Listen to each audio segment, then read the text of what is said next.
இன்றைய புனிதர் தூய மெட்டில்டா.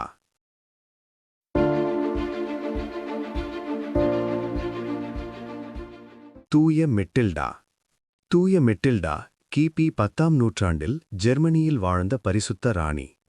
இவர் ஜெர்மனியின் மன்னன் ஹென்றி த ஃபவுலர் அவர்களின் மனைவியும் பின்னர் பேரரசர் ஓட்டோ முதலாம் அவர்களின் தாயாரும் ஆவார். ராணியாக இருந்தபோதிலும் அவர் மிகுந்த தாழ்மையுடனும் இறைபக்தியுடனும் வாழ்ந்தார். ஏழைகள், நோயாளிகள், ஆதரவற்றோர் ஆகியோருக்காக அன்புடன் சேவை செய்தார். பல ஆலயங்களையும் மடங்களையும் கட்டி திருச்சபையின் வளர்ச்சிக்கு பெரிதும் உதவினார். கணவர் மறைந்தபின் குடும்பத்திற்குள் ஏற்பட்ட சிரமங்களையும் துன்பங்களையும் அமைதியுடன் தாங்கி அனைத்தையும் இறைவனிடம் ஒப்படைத்து வாழ்ந்தார். அரச வாழ்க்கையிலும் இறைவனுக்கு அர்ப்பணிப்புடன் வாழ முடியும் என்பதை அவரது வாழ்க்கை நமக்கு கற்பிக்கிறது.